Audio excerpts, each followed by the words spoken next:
Yo, Elijah Bryan, talking about Adventist theology and presuppositions, foundational assumptions. It's really important to discuss these things with Adventists, or if you're an Adventist yourself, and to be cognizant of the grounding point of your religion. So I'm going to start with that in this talk, the foundations, assumptions that we're dealing with. I'm not going to go too deep into it, but one of the most crucial ones, which is going to be rejecting the Trinity. So a lot of Adventist pioneers rejected the Trinity. J.N. Lombard, we have James White, which is Ellen G. White's husband. We have E.G. Wagner and Uriah Smith, which are super influential in Adventist atonement theories and the investigative judgment. So we have a lot of big, heavy, and there's more.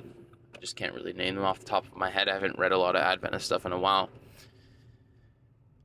We have a lot of founding fathers rejecting the deity of Christ.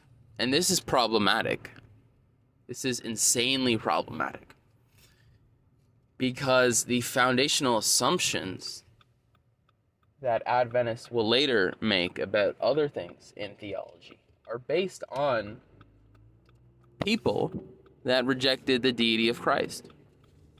The early church, the Athanasian Creed, and the Nicene Creed specifically teach the Trinity, and the Athanasian Creed teaches it as necessary for salvation. So the Trinity must be believed. And it's biblical. This is not just some man-made tradition. I mean, I can't believe this is ridiculous. The Trinity is necessary for salvation because it's taught explicitly in the Bible. There's tons of mentions of the Trinity in the Bible, but I'm going to explicitly stick with one for convenience. John 1:1. And it reads, "In the beginning was the Word, and the Word was with God, and the Word was God." So we have a fundamental understanding of primitive Trinitarian theology. We have, in the beginning was the Word. We have the Logos, the Word. The Word was with God. It was with Ton Theon, the Father. And the Word was God. So we have two distinct persons that are God, fully God, possess the divine essence, you could say. But they're distinct in their persons. There's two persons possessing one existence, the divine existence. And the Greek makes this very clear in the latter part of John 1:1. It says, Kai, Theos, and Logos. And God was the Word, is the literal translation. But what it is the Theon, or Kai Theos and Logos, has no definite article. It is before the verb in, Kai Theos in Logos. And it's an anauthorist. It has no definite verb. So in Greek, we call that an anauthorist. It lacks a definite article, such as o, or ton, or in. It is before the verb, in, right? Kai theos in. It's before the verb. And it is a predicate nominative, which is what it means for that structure to exist. It means that the subject, o logos, kai theos en o logos, so the Word, is being predicated the attributes of the noun that is lacking the article, which is theon. So we see in the Greek, logos is possessing, it's being attributed, or it's being the possessor of theos, but it's distinct from ton theon, the Father. So we have primitive Trinitarian theology in John 1:1, the first verse of John. It's actually beautiful and amazing, and studying the predicate nominative is going to help you reinforce Trinitarianism. I mean, just reading the whole Bible, you will become a Trinitarian. So, but explicitly that point, to make it's the most simple breakdown of the Trinity. We have two distinct persons possessing the divine essence, nature. What? Beautiful. That's the Trinitarian Theology 101. And this is what the Church Fathers and primitive theologians in the church work off of. They work off of the scriptures. They are not taking the Trinity from paganism, from evil things. They're building off of the theology laid out in the Bible and expressing it, clearing it up more fully. So it should be already problematic for an Adventist to see that their fathers, the primitive fathers of the Adventist church and faith, did not accept the Trinity. And also, it should ask the question, why should I accept the Trinity if the primitive fathers were anti-Trinitarian? They had the fully revealed revelation in terms of other aspects of theology. Why weren't they right about the Trinity? So there's a movement in Adventism that denies the Trinity, which is heresy. You are a heretic. You are not Christian. You have denied Christ and the divinity of Christ. And the Bible says explicitly, 1 John 2:24, that who denies the Son has not the Father. You don't have God. Okay, you deny Christ. You don't have God. You're not a Christian. So you have non-Christians, antichrists, founding the dogmas that you believe today. That should concern you.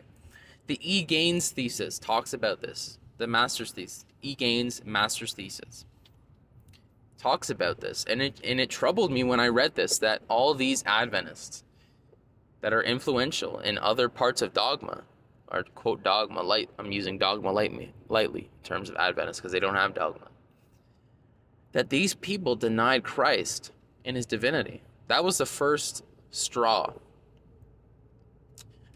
And especially E.G. Wagner, his reasoning for denying Christ as God is because it contradicted his atonement theory.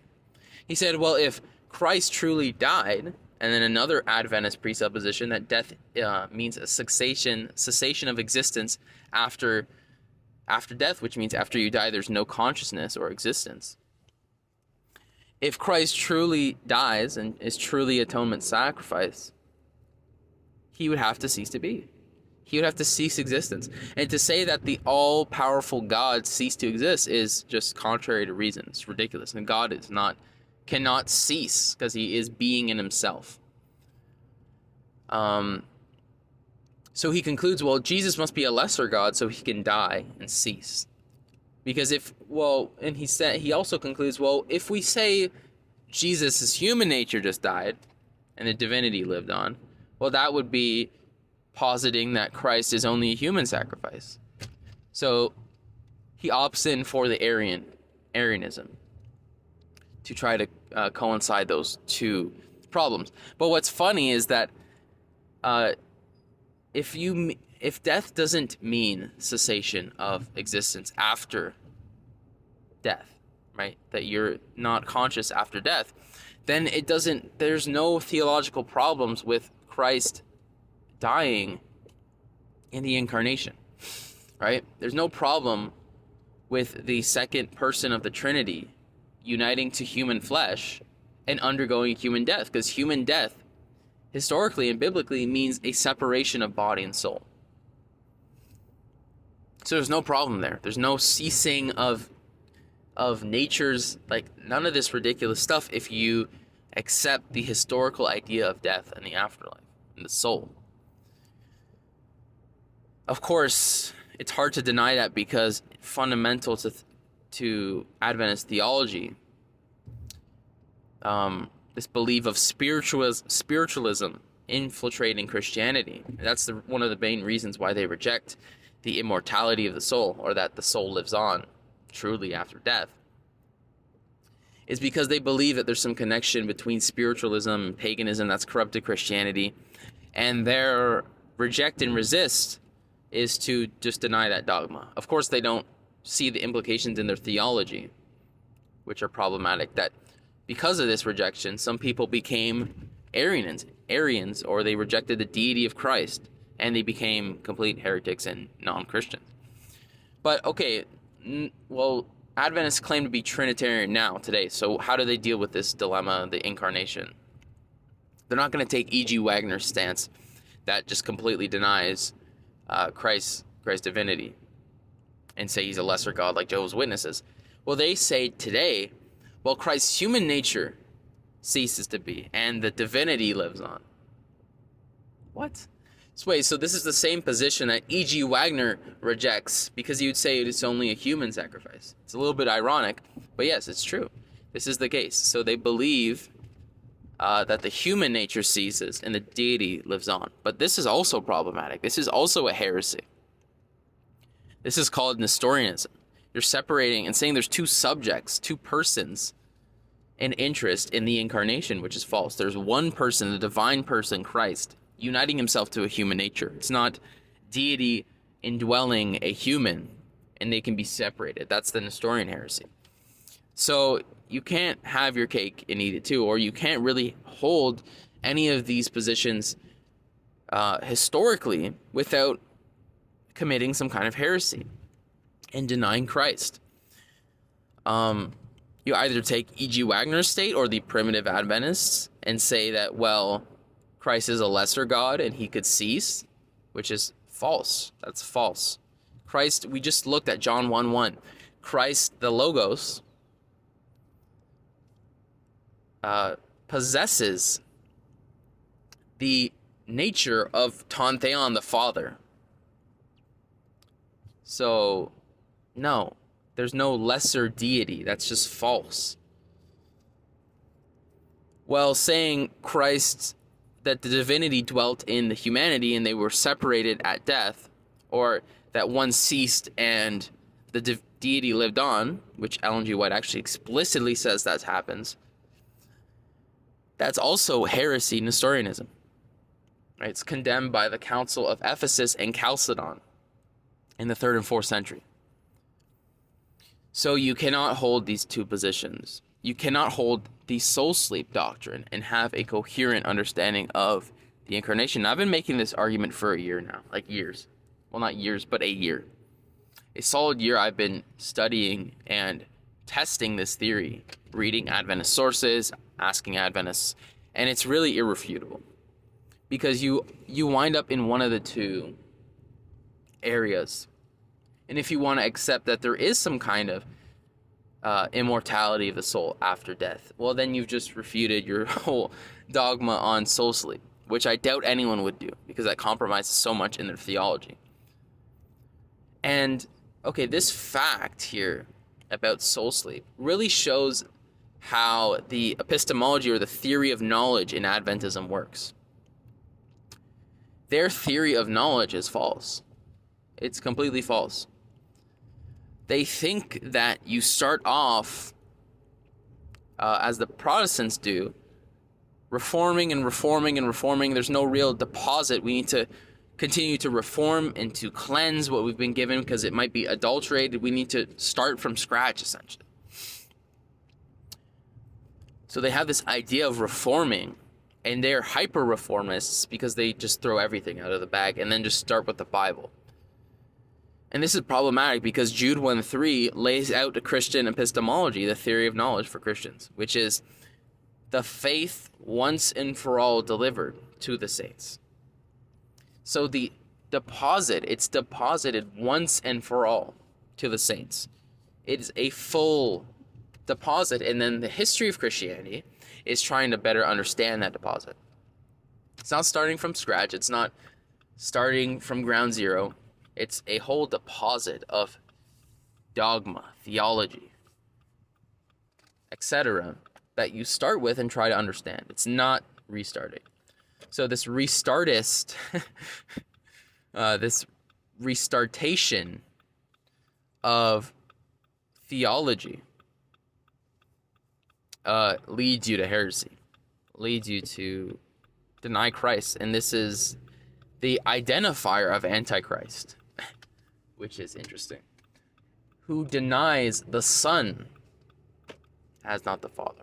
They've denied the Son by saying that he is a lesser God, the old Adventists. They deny Christ by saying that he is two persons in the modern Adventist world. So we see that dogma or doctrine or theology is not just this ethereal, nerdy waste of time. We see that it affects the faith, right? The supernatural aspect of the faith. And it's important to have correct theology, right? The Bible talks about in 2 John 1:9 or 2 John 2:9. I keep forgetting that verse, but it says, "He who hath not the doctrine of Christ hath not the Father, nor the Son." So you need the correct doctrine of Christ. And the faith summed up is simply the Trinity and the Incarnation. As the Athanasian Creed says, this is necessary. This is the Catholic faith, the universal faith. The Trinity and the Incarnation. And who denies this is not Christian. You're not saved. You don't have salvation. You don't have God. So it's essential to believe these simple things like the proper understanding of incarnation and Trinitarianism. And it's hilarious and it's providential that heretics, such as Adventists, will fundamentally have problems in their Trinitarian and incarnational theology. So that's the most important view or most important critique of Adventism. It deals with supernatural faith. It also deals with theology. They're intertwined in this critique because what I'm saying is you're denying Christ theologically and faithfully. You do not have the same Christ. If you're a Nestorian, if you're Arian, you're not Christian. You deny Jesus Christ, as the Bible says. He who hath not the Son hath not the Father.